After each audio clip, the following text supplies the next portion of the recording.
quienes nos acompañan en esta sesión virtual número 183 de la violencia narcoterrorista de las FARC contra Colombia. Y vamos a tocar en el día de hoy el tema del ataque terrorista de las FARC contra los habitantes de Gigante Huila.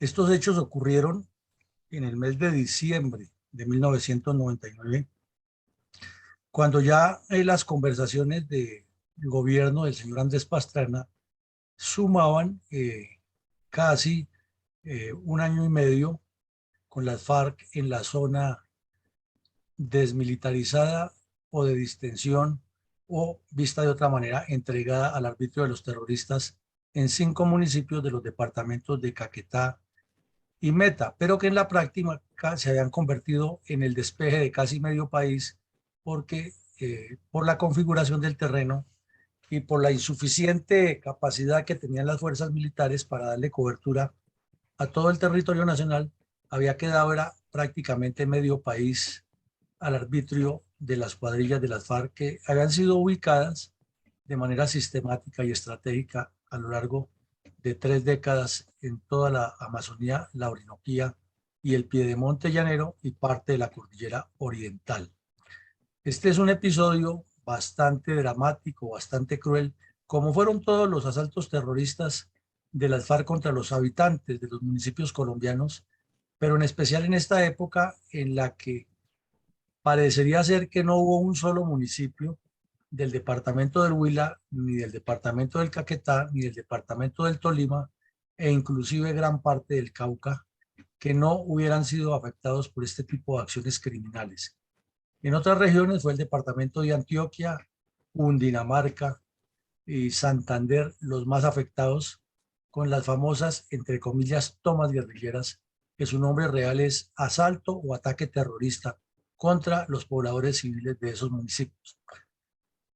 Por lo tanto, este asunto de Gigante, realizado el 3 de diciembre de 1999 contra los pobladores civiles, no es la excepción, es la regla de ese comportamiento criminal y morboso de las FARC contra los pobladores para buscar un posicionamiento en sus conversaciones y terminar de doblegar la escasa capacidad estratégica que tenía el gobierno de turno frente a esa agresión tan maquiavélicamente bien calculada por las FARC y por los comisarios del Partido Comunista, que ahora se llamaban comunistas clandestinos, para aparentar un desligamiento entre el Partido Comunista legal y las FARC.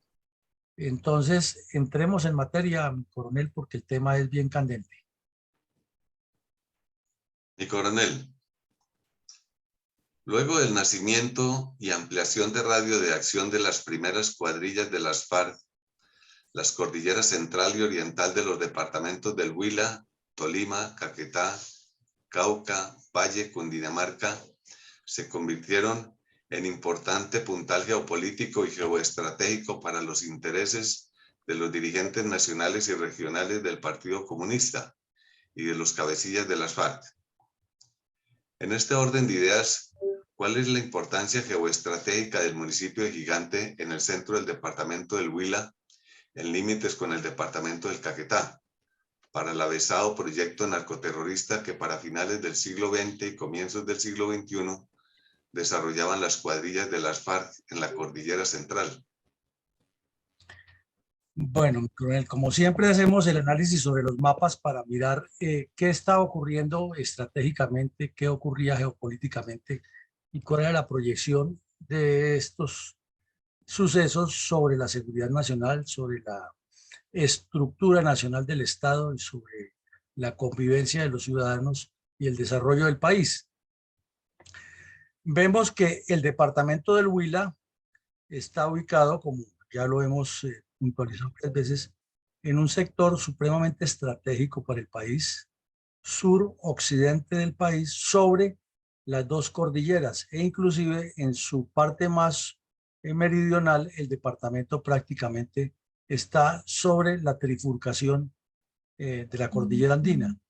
Y en la medida que avanza en dirección este, nororiente, el departamento se va viendo dividido por el curso del Río Grande de la Magdalena, y es el inicio de lo que se llama en geografía colombiana, geografía política, el Alto Magdalena.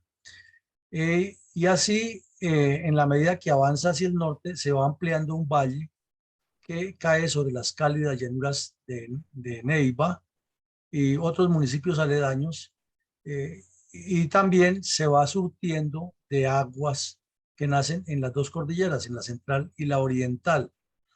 Desde el principio del nacimiento de las FARC y el asentamiento de estas cuadrillas terroristas de orientación comunista en el sur del Tolima y norte del Huila, cada vez este departamento se fue convirtiendo en un objetivo más del control geoestratégico de las guerrillas comunistas, porque como lo vemos aquí en el mapa de abajo, este departamento linda con el municipio de Bogotá, linda con el suroccidente de Cundinamarca, linda con el occidente del Meta, linda con el oriente del Tolima, y si sigue por la cordillera central, rápidamente llega a Antioquia y a Caldas, o si sigue por la cordillera oriental, llega prácticamente hasta Venezuela y tiene todas las regiones de la Orinoquía y la Amazonía a su disposición para un crecimiento bien calculado de emporios guerrilleros comunistas, y prácticamente es como el epicentro, es el corazón, es el punto de quiebre de la cordillera oriental en todo el sur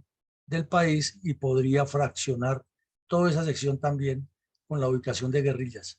Es una ubicación supremamente importante. Ahora, si nos metemos dentro del mapa del Huila, que ya entendemos esa dimensión estratégica, sí que la vemos aquí metida en en el municipio de Gigante.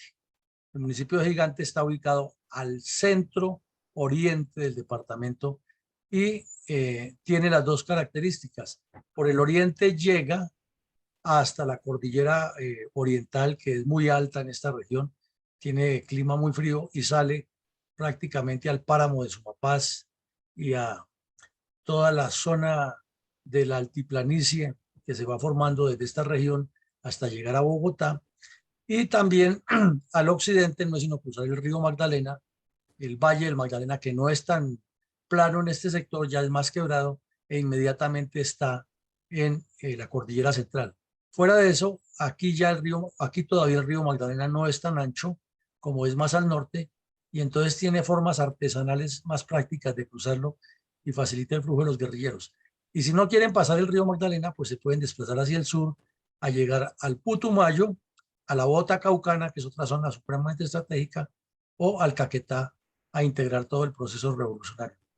Infortunadamente, el gobierno nacional, el Estado colombiano, no le dio desde el principio la trascendencia estratégica a esta fila o a esta línea de la cordillera oriental, y facilitó que desde el Pato y de toda la región aledaña de Colombia, Algeciras y Acevedo, Suaza y todos los demás municipios que colindan con la cordillera oriental, las FARC fueran construyendo a largo plazo todo su proceso revolucionario.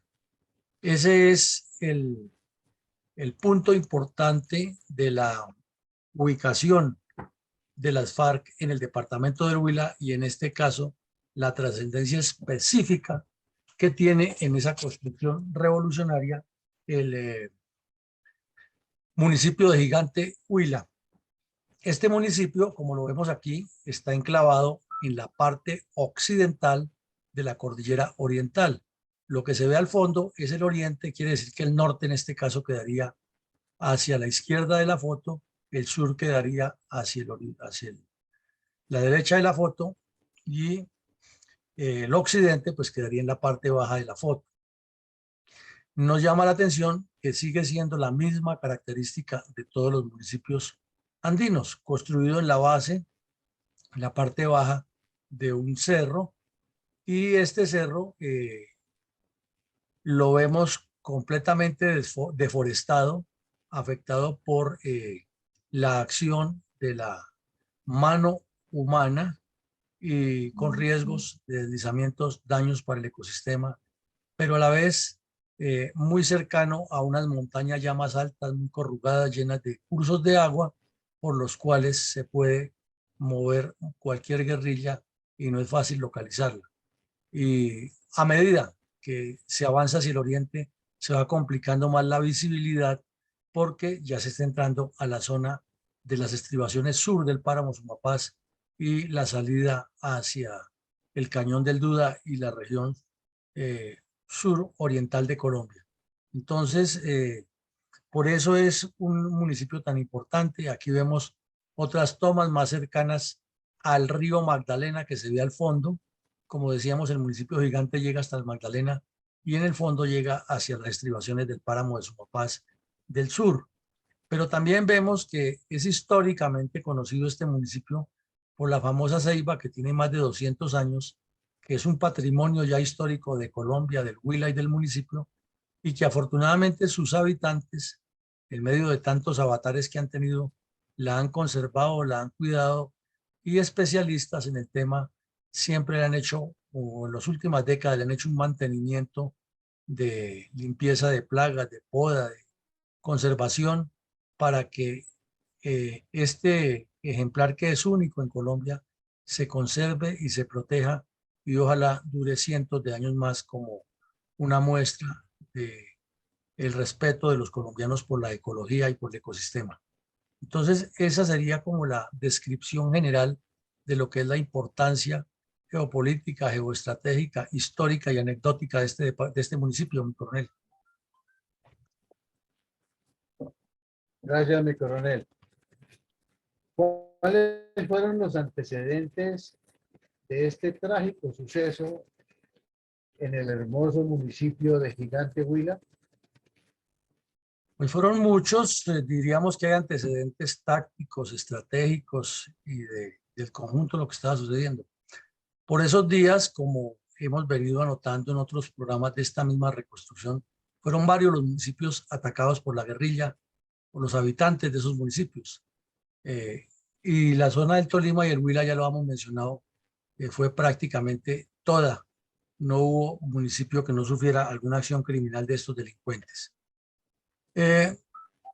Se hizo más intenso para esa época el asesinato de líderes campesinos que no estuvieran matriculados con el Partido Comunista o que no fueran difusores de las FARC. En cambio, los líderes campesinos que estaban con ellos eran bienvenidos y se convirtieron en los mandamases, como dicen los mismos campesinos, en los grandes de la región. Ese es un punto interesante de tratar, de investigar, de escudriñar y de ponerlo en primer plano, porque ha sido ocultado intencionalmente y tanto las FARC como el Partido Comunista y sus cómplices, que son muchos, le han dado la vuelta aduciendo que hubo unos asesinatos de líderes campesinos por parte de los mal llamados paramilitares y por agentes del Estado. Pero ninguno de esos analistas menciona, o de esos historiadores del conflicto o compiladores, menciona la cantidad de asesinatos de campesinos que cometieron las FARC escudados en el cuento de que eran gusanos, que eran elementos nocivos y que estaban por fuera el redil socialista que estaba tratando de reestructurar la dinámica política de las regiones. También eran muchos los rumores del ataque terrorista contra el municipio. La razón no es solamente porque se tuviera una información exacta de dónde estuvieran los bandidos ni qué estuvieran planeando, sino porque, como ya se ha vuelto costumbre de asaltar municipios por parte de las FARC y del ELN en otras regiones, pero aquí en el Huila y el Cauca y el Tolima, por parte de las FARC, entonces ya como que la desgracia tocaba las puertas de cada municipio y los mismos habitantes decían, si ya asaltaron este, si ya asaltaron el otro, infortunadamente el turno nos va a tocar a nosotros. Así de grave fue esa acción psicológica perversa. En esta región gigante, sobre todo en el Valle del Magdalena, cerca del Valle del Magdalena, hay zonas arroceras grandes, hay zonas cafeteras en la parte media y hay cultivo hasta de papa en la parte más alta. Y hay ganaderos y hay agricultores y comerciantes y transportadores que tienen algunos recursos. Pero aquí lo grave es que tuviera o no tuviera recursos, las FARC fueron estableciendo mediante su famosa ley 02 entre comillas, que tenían que pagar el que tuviera más de $1.000.000 en patrimonio. Y una cosa es tener un patrimonio de $1.000.000 y otra cosa es que ese patrimonio esté rentando, esté redituando. Y de todas maneras tenían que pagar, y si no pagaban lo secuestraban hasta que la gente vendía, y en muchos casos, no muchos, no pocos, los compradores fueron cómplices de las FARC que se apropiaron de esas tierras, y de eso tampoco menciona nada el informe de la verdad, y lo distorsionan y lo cambian es con el cuento de la ocupación de la tierra y que hay que redistribuirla, e inclusive propone el señor de Rux una jurisdicción agraria para tratar esos temas.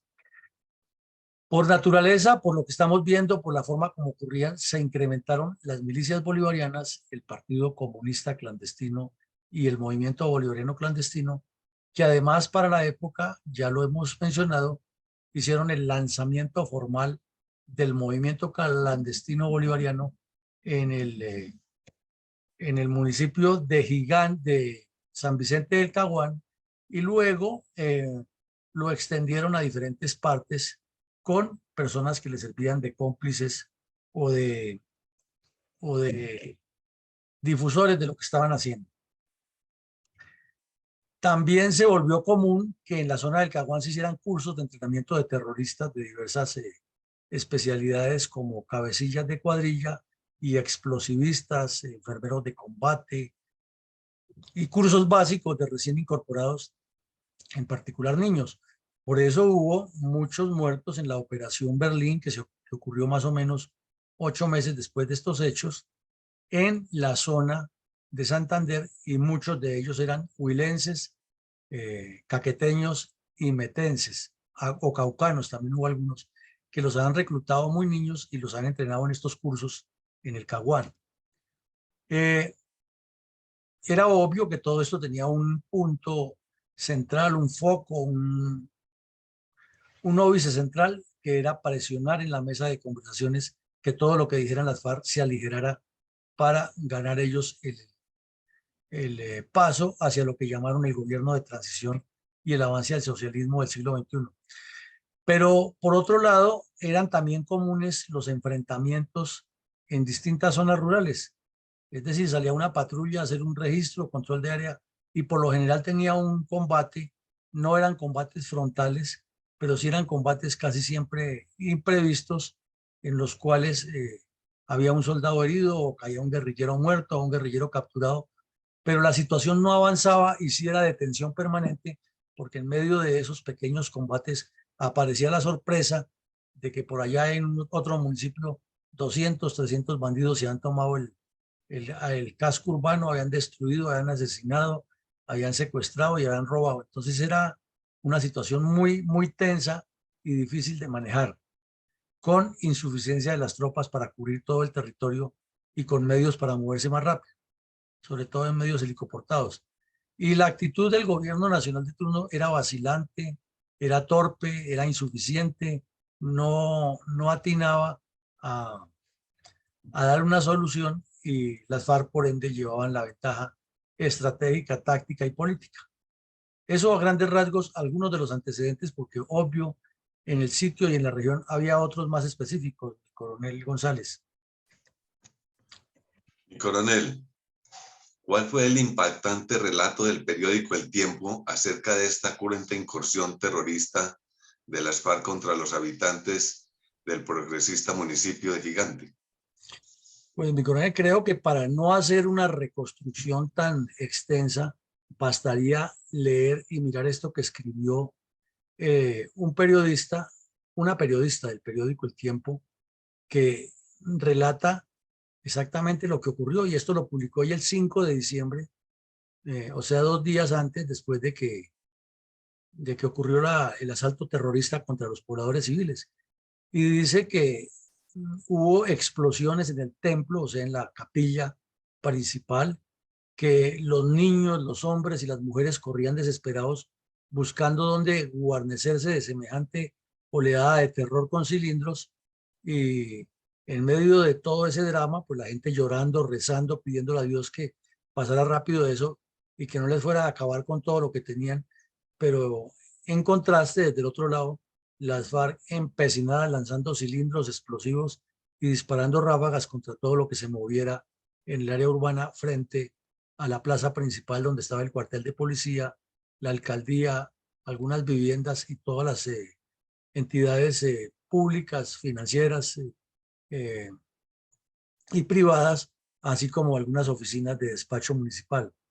El pueblo lo defendían 22 policías, inclusive un joven camarógrafo de apellido Mota que estaba haciendo su pasantía había terminado el curso en el SENA y estaba haciendo su pasantía con temas de la región, lo cogieron en medio del tiroteo y un suboficial de la Policía Nacional que estaba de civil, dirigente de la DIJÍN, fue a salir del poblado en un vehículo particular para eh, escaparse del sitio y dar la información de lo que estaba ocurriendo. Y entonces los terroristas de las FARC dispararon en las ametralladoras contra el vehículo hasta dejarlo pues inmóvil el vehículo y bajar a los pasajeros y sin ninguna contemplación le pegaron 2 tiros en la cabeza a este joven periodista que era una esperanza para el Huila y su familia. Luego siguieron lanzando explosivos contra el municipio, robando todo lo que podían. Por ejemplo, las pequeñas droguerías o farmacias que había en el pueblo fueron desocupadas y afortunadamente la Fuerza Aérea apoyó rápido y en menos de 6 horas estaba ya el ejército apoyado por la Fuerza Aérea, pero ya el daño estaba causado. Habían dañado la estación de policía, más o menos 30 a 50 entidades comerciales, o sea, todo lo que había en el centro de la ciudad quedó destruido y dañado. Asaltaron el banco o los bancos que había, donde pudieron saquearon lo que tenían. Y lo peor fue que se metieron desde las casas a disparar, rompieron las ventanas, las puertas para tener espacio de maniobra, sobre los techos se subieron y los dañaron. Todo eso pasó en 6 horas. Entonces, luego de los combates, ya vinieron tropas de la 9ª Brigada y de la 3ª Brigada a hacer el cierre por el occidente de la zona y finalmente se pudieron tomar nuevamente el control de lo que estaba pasando las tropas, pero ya el daño estaba hecho y la zozobra y el terror y algunos casos que vamos a ver de 2 señoras demuestran la gravedad del asunto y reflexionan una vez más sobre cómo el señor de Rux se hace el de la vista gorda y publica algunos de estos relatos por allá en un anexo que no mira a nadie ni que le da trascendencia, y en cambio en la parte gruesa del análisis y las conclusiones y las recomendaciones olvida todo esto y lo que hace es enfocarlo hacia una responsabilidad del Estado contra unos humildes campesinos llamados las FARC, que no son malos, sino que son los salvadores del país. Ese es lo cruento, lo cruel, lo dramático, lo trágico del testimonio publicado por una periodista del periódico El Tiempo, 2 días antes, que fue hasta el lugar, vio lo que pasaba y publicó lo real, no lo que se quiere desfigurar en estos grupos de la supuesta Comisión de la Verdad. Gracias, mi coronel. ¿Cómo ocurrió la captura del terrorista Abraham Tobar, alias El Tigre, uno de los responsables directos del sangriento ataque terrorista contra Gigante Huila en 1999? Ahí vemos cómo quedaron algunos de los locales, algunas de las viviendas, los alrededores y el drama que se vivieron. Este delincuente, ahí lo vemos con un oficial de la 9ª Brigada en el momento de que lo bajan de un helicóptero. Era uno de los cabecillas del asalto. Tiene una historia bien compleja y bien rara. Le decían el Tigre porque era, pues, así como lo vemos por la figura muy ligera, era una fiera para moverse en el monte. Y este fue uno de los que dirigió el asalto, no fue el principal, pero fue uno de los que lo dirigió. Y en otro sector, un suboficial que iba al mando de una patrulla lo capturó. Y lo capturó porque tenía una mano herida y acababa de esconder el fusil y se estaba haciendo pasar por campesino, pero todo indicaba que era un guerrillero. Lo entrevistaron y entregó, le encontró 650 cartuchos y 2 proveedores para fusil Galil, no llevaba fusil. Entonces fue capturado y fue entrevistado y entregado a la Fiscalía General de la Nación, y allí confesó lo que había ocurrido, se hizo responsable de parte de los hechos y fue condenado.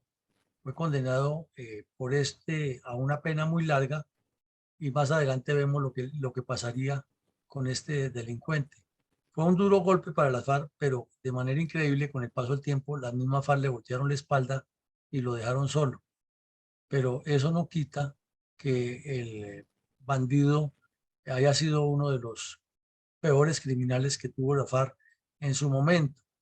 Y curiosamente su captura ocurrió en un sitio donde las FARC siempre han sido ventajosas contra las tropas, y han ocurrido varios eventos delictivos contra la institucionalidad, que es la vereda del Toro, en el municipio de Algeciras, famosa por una emboscada que le hizo Tiro Fijo en los años 60 a un batallón, al batallón Tenerife.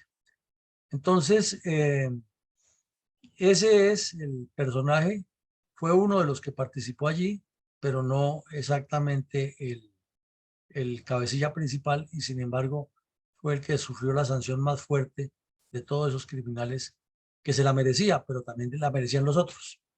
Adelante, mi coronel. Coronel, 5 meses después del ataque al área urbana de Gigante, las FARC volvieron a atacar por segunda vez a los habitantes de este municipio, y en esta otra ocasión fue contra un autobús lleno de pasajeros. ¿Cómo ocurrieron esos sangrientos hechos? Mi coronel, estos hechos ocurrieron el 7 de mayo de 2000 en la vía Gigante Neiva, muy cerca del municipio, y era un transporte urbano que allá en el Huila es muy común. Eso en las carreteras se ve a menudo, vehículos de Velotaxi y otras empresas que se mueven muchísimo entre los municipios, porque la actividad económica y la actividad social y cultural del Huila es así. Y Neiva es el epicentro, a Neiva necesitan ir todos, necesitan volver todos, y es un municipio que tiene la característica que la mayoría de sus campesinos conocen la capital, y se mueven muchísimo, porque hay actividad cultural, porque Neiva es un polo, porque en la ciudad consiguen lo que no se encuentra en el municipio, porque los pequeños comerciantes se van a abastecer por alguna transacción bancaria, por algún préstamo, etcétera. Se mueven mucho la gente en esas carreteras. Pues ese día las FARC tenían un retén ilegal como los que montaban, y venía un bus, y el bus no hizo inicialmente el pare, entonces le dispararon hasta que el bus se volteó, y allí hubo muertos porque lanzaron bombas y lanzaron granadas y dispararon indiscriminadamente, y asesinaron a 6 de los pasajeros y dejaron a otros 5 heridos, o sea, prácticamente los que iban entre esa buseta, que sufrieron daños además del volcamiento. Y luego, en lugar de atender a los heridos y atender a los y suspender la acción criminal, le prendieron candela al vehículo.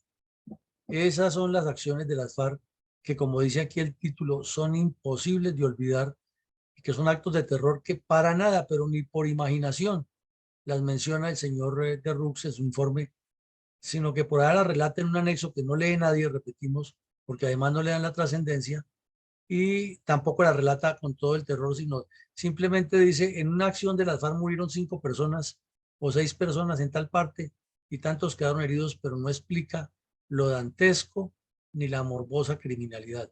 Y esto ocurrió menos de un año después de que habían asaltado el municipio y habían causado tantos daños.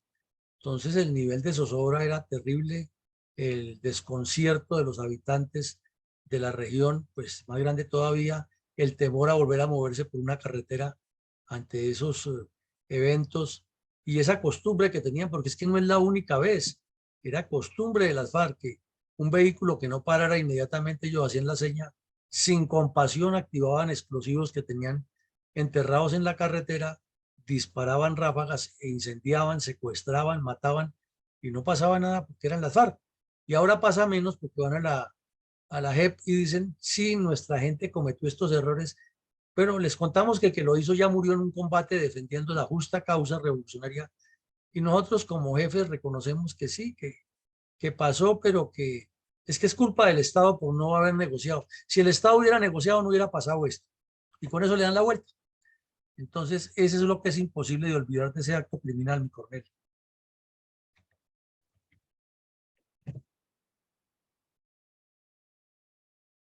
Coronel Alarcón, parece que se le fue la señal. Y coronel, ¿a quiénes condenó la...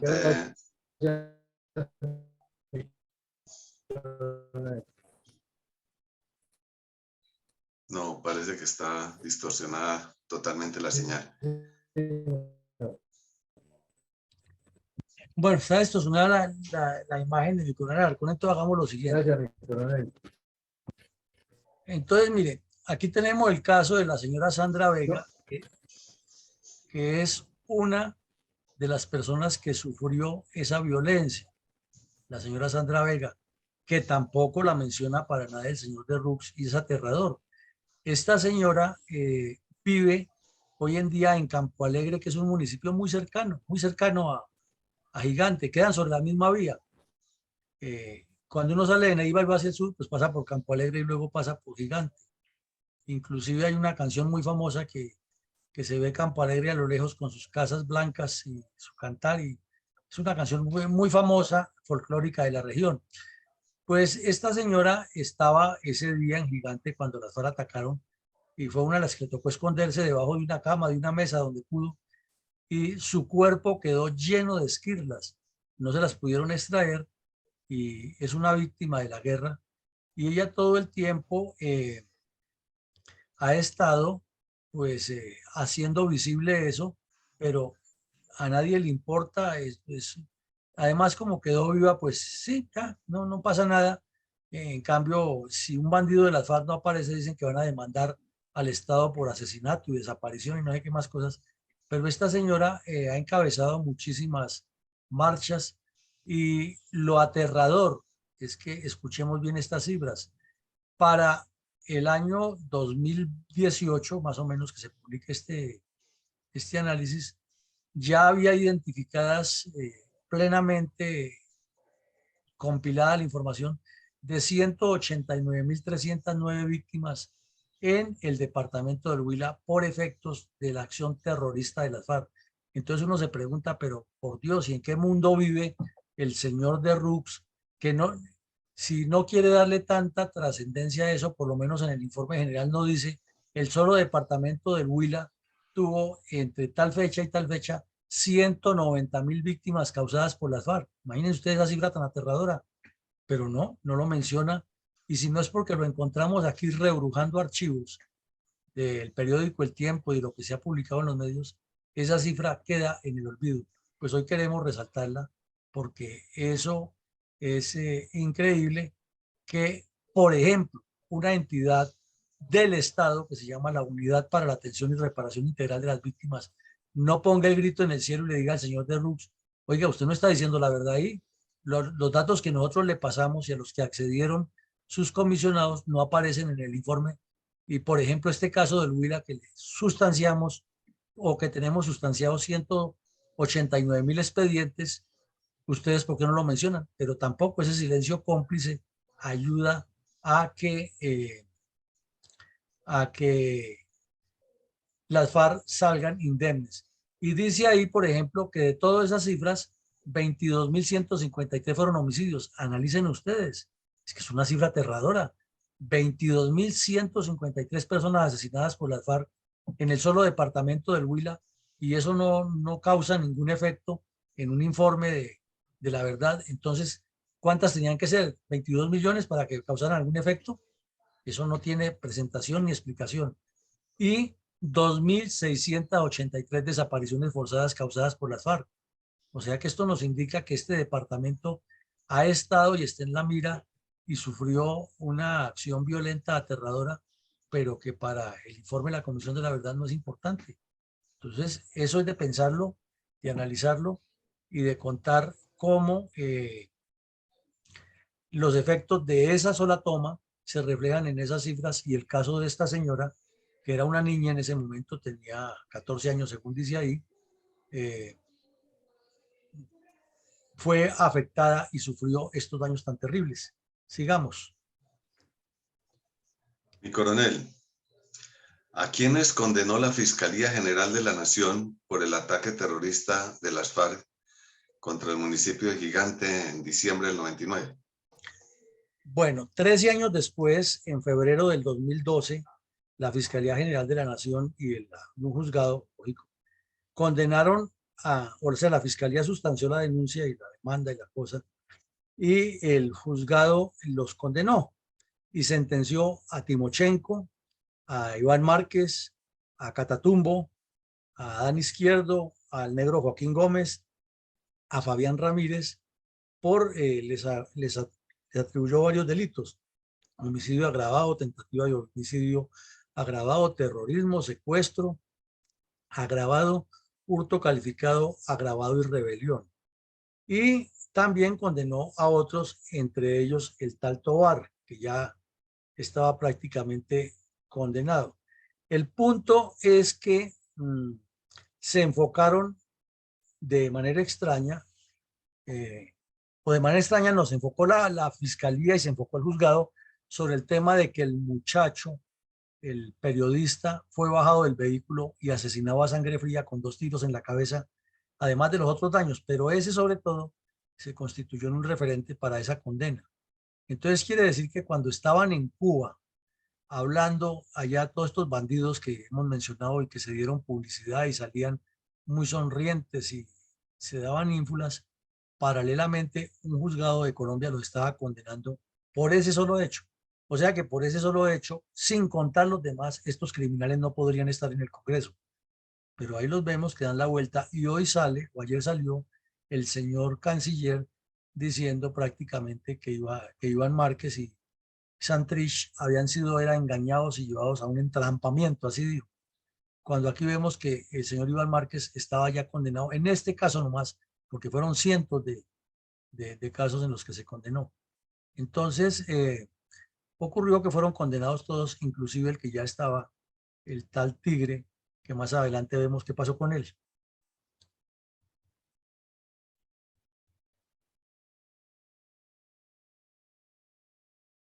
Adelante, mi coronel. Coronel Alarcón, parece que nuevamente perdió la señal. Mi coronel, ¿por qué las FARC asesinaron en el 2020 a la líder social Derly Pastrana Yara? Bueno, este es otro caso aterrador que tampoco se menciona en el informe de la verdad y que se relaciona con este asalto a el municipio de Gigante. Esta señora es de la región y ella, desde que ocurrieron esos hechos, creó su propia organización con otras señoras, con otras mujeres, y se dedicó a moverse por el país y por cuanto escenario la invitaban a contar lo que había ocurrido, a contar cómo ella era víctima de las FARC, y publicó inclusive con otras señoras un libro que se llama Hablemos de Memoria, Mujeres Víctimas del Conflicto Armado, y relató todos los hechos por lo que fueron afectadas las mujeres del Huila y en particular ella. Y entonces, en cuanto a escenario, las FARC iban con su cuento de que nosotros sí reconocemos lo que hicimos y aquí estamos y ya no hay nada más que hacer. Entonces ella iba y les decía: no, ustedes no han dicho la verdad por esto y por esto, hasta que finalmente en el año 2020 el Paisa, que era uno de los más denunciados por esta señora por toda esta cantidad de atrocidades, ordenó que la asesinaran, eh, y, y que evitaran que ella siguiera contando toda su tragedia, porque durante su existencia estuvo esclavizada sexualmente por las FARC, le asesinaron el esposo y el hijo y además la secuestraron un tiempo. Fue desplazada varias veces con amenaza de que si usted sigue en esta región la matamos, y tuvo que cambiar de municipio varias veces, y en no más de una vez le hicieron atentados en 12 hechos en los que se aparece sustanciado en el expediente. 6 por lo menos fueron atentados contra la vida de ella. Entonces es un caso bastante emblemático que no tiene ninguna explicación que el señor de Rux lo haya olvidado intencionalmente de publicarlo, pero además que el pueblo colombiano lo olvide. No es justo ni lógico que los medios de comunicación también se presten para que eso se olvide y, como mencionábamos antes, esas organizaciones gubernamentales como los comités de defensa de las víctimas, la Defensoría del Pueblo, la Procuraduría General de la Nación, los centros de memoria histórica, las universidades del Estado, no tienen ninguna explicación que se olvide esto y que se le dé la vuelta, porque el caso de esta señora es emblemático y sería para llevarlo a Hollywood y hacer una película que pasaría la historia de una realidad aterradora. Pero como le ocurrió a una campesina huilense que no tenía el peso ni la dimensión política, por ejemplo, de Ingrid Betancourt o de Clara Rojas, el caso de ella nunca ha sido puesto en primer lugar. Y esto es otro de los hechos que aterran la indiferencia de todos los entes encargados de publicar lo que es la realidad del conflicto, y una vez más nos vamos lance en ristre contra esa Comisión de la Verdad que no cuenta estos hechos tan graves. Mi coronel, ¿a quiénes condenó la Fiscalía General? Perdón, ¿por qué la JEP no indultó al terrorista alias El Tigre? Bueno, porque como la condena de este sujeto fue mucho antes de la condena de los demás cabecillas, y ya prácticamente cuando la JEP comenzó a repartir mermelada, ya este tipo había terminado su condena y era tan evidente su confesión del asesinato del, del periodista, este muchacho. Entonces, las mismas FARC se prestaron para el show. Ese ya no era guerrillero de las FARC, parece que estando en la cárcel ya se les volteó completamente y se sintió solo. Entonces, las FARC tampoco le dieron la mano. Y hay una especie de acuerdo raro que hubo. Finalmente, la JEP dijo que a ese no le reconocían y le sirve para demostrar que ellos sí han estado aplicando la justicia como es. Lo cierto es que no lo cobijaron con la JEP y aparece, claro, en sus estadísticas que hubo un miembro de las FARC que no fue incluido ni protegido por la JEP. Ese es el hecho simple, mi coronel. El tal Tigre, que fue el capturado casi al mismo tiempo que escapaba del combate. Gracias, mi coronel. Mi coronel Alarcón. No, Pasados 23 años de estos hechos, ¿qué reflexiones estratégicas nos podría aportar respecto a tan criminal de las FARC contra el campesinado huilense en 1999? pues aquí se combinan muchas cosas. Como siempre tratamos de puntualizar algunas y queremos resaltar que además de la intención criminal estratégica y bien planeada desde el punto de vista del mal por parte de las FARC, se le sumaba con negativa incidencia la debilidad y la actitud que demostró el gobierno nacional frente a esa estrategia terrorista de las FARC. Y al cederles tanto y permitirles tanto, creían ellos que tenían la patente de corso para seguir destruyendo a Colombia. El hecho, como lo hemos repetido en otros programas anteriores, pero es necesario, porque esto es el mismo problema, volverlo a poner sobre la mesa, es que las FARC gravitaban alrededor de un plan estratégico de ir controlando regiones, sembrando terror, dominando la población y vendiendo la imagen de que el gobierno era tan débil que la única solución que le quedaba al campesinado y a los pobladores civiles era seguir sus líneas de sumisión y de opresión. Y entre tanto el gobierno sin estrategia, preocupado por un premio Nobel de paz innecesario e inmerecido, por hacer politiquería, por repartir cargos, y aquí en Bogotá los congresistas y los altas cortes y los altos funcionarios del gobierno pelechando de los impuestos de esos colombianos agobiados que no le veían salida y que estaban retirando sus capitales, los que lo tenían, porque veían que Colombia no tenía futuro y estaba a punto de caer en manos del comunismo. Y al mismo tiempo ya Hugo Chávez acababa de subir al poder y estaba extendiéndole ese apoyo a las bandas terroristas de las FARC y el ELN en Colombia. Por otra parte, esa manipulación calculada de todas estas acciones terroristas, imponer su visión por medio del miedo, era más evidente, y vemos cómo este municipio en menos de 8 meses, de 6 meses mejor, padece el asalto al poblado y luego el asesinato de los campesinos que transportaban en ese vehículo sin ninguna consideración. La forma como asesinaron a este muchacho, el joven periodista, los 2 casos de la señora Derly Pastrana y de la otra señora que tenía tantas esquirlas en el cuerpo, y todo lo que sigue apareciendo, porque eso no es sino que se escudriña en cada hecho de estos y son muchas las víctimas. O sea que sí es terrorismo, así lo nieguen ellos, así el Departamento de Estado por parte del señor Biden para lavarle la imagen a las FARC diga que ya no son terroristas, pero estos hechos no les quitan ese rótulo y ellos podrán decir que están en paz, pero siguen siendo terroristas, porque eso es una cruz que se lleva en la frente hasta que se vayan del planeta y mucho más allá, porque siempre los recordarán por haber causado estos actos de zozobra y crimen. Y esa estrategia del terror con base en la destrucción de pueblos era la idea de formar como una cadena de amedrentamiento colectivo nacional y de vender la imagen ante el exterior que ellos ya tenían el control. Y si la comparamos, es más o menos la misma estrategia que tiene Putin en Ucrania.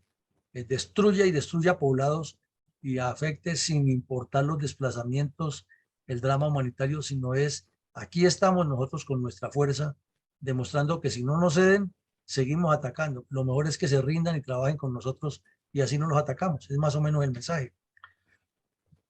Por otra parte, el gobierno nacional le estaba dando un mensaje dual que es el complicado para combatir una guerra de estas y para que después se diga que pasaron 60 años y no son capaces de las tropas de vencer las guerrillas.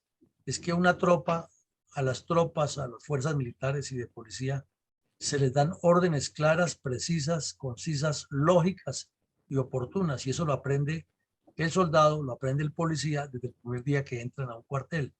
Pero si un día le está diciendo, haga esto, y al otro día le dice que no, y al otro día le dice, haga, pero no haga, como el famoso discurso ayer del ministro de Defensa Velázquez, que hay que acabarlos, que se acaban los bombardeos, pero luego el comandante general dice que no, que es que hay unos bombardeos que sí, otros que no.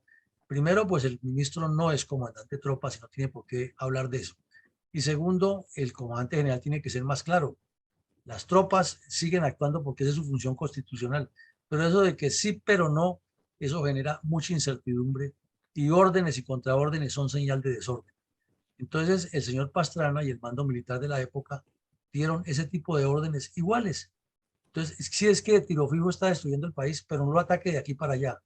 Pero es que tenga cuidado porque primero hay que consultar con el señor presidente.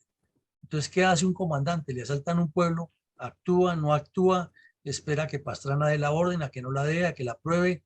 La Fuerza Aérea lo mismo. Bueno, aquí me llegó el apoyo, la solicitud de apoyo, pero entonces, ¿cómo hacemos si no está la orden presidencial, si no está la coordinación con el ministro? Eso no lo puede tener la tropa. La tropa tiene que tener protocolos muy claros, órdenes claras, precisas, concisas, lógicas y oportunas. Y eso no pasó en esa época. Desde luego todo eso es una forma de presión en la mesa de conversaciones para avanzar, no para diálogo, no para negociar y cerrar, no, era para avanzar en las imposiciones, para traer nuevos temas sobre la mesa, que eso fueron especialistas las FARC toda la vida. Cada vez que ya más o menos agotaban un tema, entonces no lo cerraban, sino que ponían otro y vamos, y entonces que después hacemos un acuerdo y que todo está, que nada está acordado hasta que todo esté acordado, y de esa manera dilataban y dilataban y ganaban tiempo, y paralelamente esas acciones terroristas iban poniendo como contra la pared al gobierno, como diciéndole poco a poco, así es que usted va a llegar al degolladero y no me diga que no, porque ese es nuestro camino. Ah, que no, que eso no es así, entonces yo me levanto y me voy de la mesa de conversaciones, pero estoy dispuesto a conversar todo lo que ustedes digan. Entonces, ese es el estratagema. Eso, si se mira, es un debilitamiento combinado, integrado de la institucionalidad, porque es causar la sensación de que aquí no hay gobierno. Entonces la única forma de corregir esto es que nosotros gobernemos para que volvamos a tener un ordenamiento. Y si lo hemos visto en otros municipios más pequeños, aquí sí que es peor porque es todo el departamento. Entonces, ¿para dónde se mueve una persona si, por decir algo, se va de Gigante para Suaza? Allá también pasa lo mismo. Como le pasó a esta señora, la que vimos últimamente, la señora Derly Pastrana. Entonces se movió para Colombia, Huila, y allá estaban igual y allá también la asediaban las guerrillas. No, que mejor se iba para Garzón y allá también pasaba lo mismo.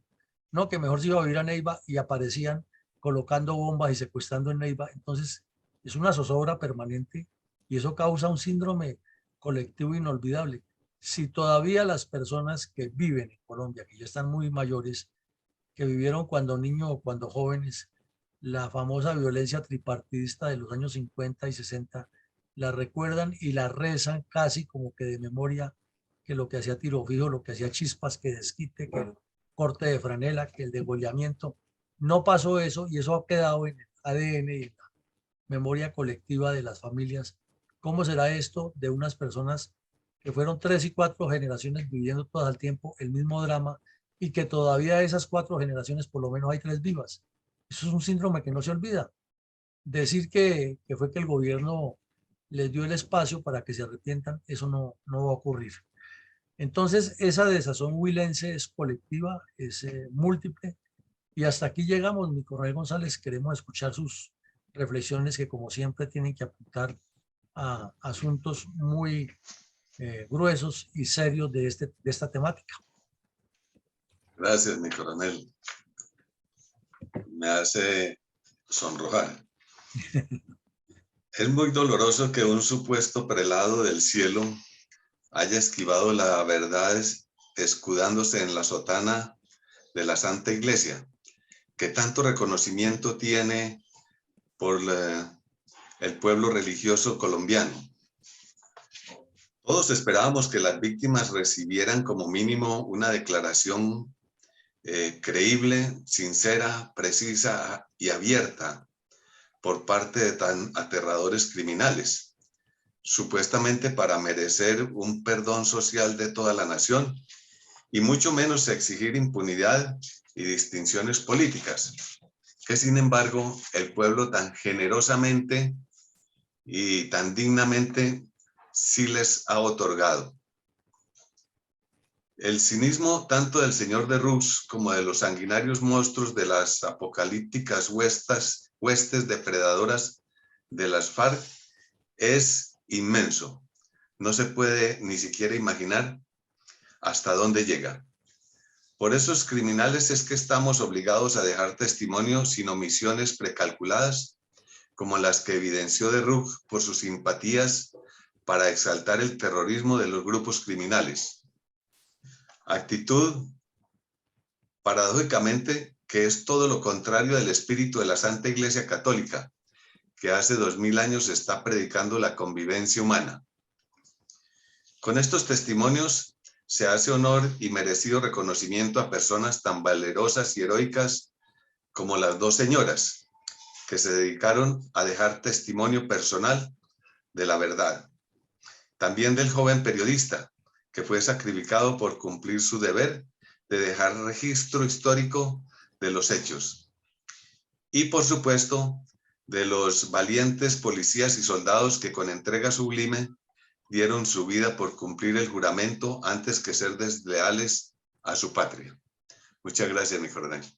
No, a usted, mi coronel, muchas gracias por el análisis y tiene usted razón. Y me llama la atención pues que usted resalte lo de las dos señoras, porque sí, así fue, y estos son casos que no se pueden olvidar, y en el caso específico de esas dos damas hay que seguirlo poniendo en la palestra en primer plano, algo tan grave. Adelante, mi coronel Alarcón, si hay algún comentario en las redes. Efectivamente, mi coronel, tenemos aquí un comentario que me va a permitir leer. Dice: observando estos evidentes hechos, nos damos cuenta que la memoria histórica de esta violencia cruel y despiadada de los narcoterroristas subversivos han pretendido esconder y o desaparecer la verdad, montando una tendenciosa mentira que solo hace quedar como víctimas a los victimarios, hoy convertidos en buenos, amparados en un tribunal comprado por los mismos autores culpables de estos delitos de lesa humanidad. Si queremos no volver a vivir estos episodios violentos del país en su historia, recordemos ver este programa todos los días a las 7:30 de la mañana. Episodios diferentes y analíticos, haciendo ver que nos están construyendo el cajón del entierro. Retiran del pensum la historia, tumban nuestro principal monumento patrio, el de la calle 80, el puente de Boyacá lo demeritan, el senador Benedetti dice que eso es un puente común y corriente, eso no es nada. Reactivan la historia. Nosotros sentimos alegría por la reactivación, pero esa reactivación fue única y exclusivamente para que se tuviera en cuenta, se incluyera dentro de la historia el informe de la mentira, perdón, el informe de la comisión de la mentira, perdón, el informe de la comisión de la verdad. No se pueden llamar héroes a los de la fuerza pública que ofrendaron sus vidas y que siguen ofrendando sus vidas en bien de la nación, en bien de la república, en bien de las instituciones del gobierno. Están minando la capacidad de la fuerza pública, le están quitando su espíritu de combate, ponen los menores como escudo. Y todo esto está sucediendo en nuestras propias narices. De Rux ha dicho en estos días que es lo mismo haber sido guerrillero que haber sido militar o ser militar. Están limitando nuestro combatir, están limitando hablar y bautizar a nuestros héroes como tal. Muchas gracias, mi coronel. Bueno, mi coronel, muchísimas gracias. Entonces, para cerrar nuestro programa, vamos a escuchar el mensaje institucional, invitarlos a que esta noche nos conectemos nuevamente a las 6 de la tarde con un análisis estratégico que vamos a hacer de lo que han sido las 3 semanas del gobierno Petro. Va a ser un conversatorio abierto en el cual escucharemos todos los puntos de vista, colocaremos algunos temas y haremos la sinergia de la interacción. Y el día lunes retomamos nuestro tema nuevamente con la reconstrucción de la memoria histórica a esta hora. Cerramos esta semana con el número 183 y les pedimos a todos que Dios nos siga acompañando. Entonces colocamos el video institucional para la despedida del programa del día de hoy. Invitado nuevamente para que todos los días, de lunes a sábado, de 7:30 a 9 de la mañana, se conecte a las redes sociales de la Fundación Excelencia, Liderazgo y Transformación, a escuchar en la voz de sus protagonistas la verdadera memoria histórica de la violencia desatada durante varias décadas por las guerrillas izquierdistas contra Colombia. Lo esperamos en nuestra próxima emisión.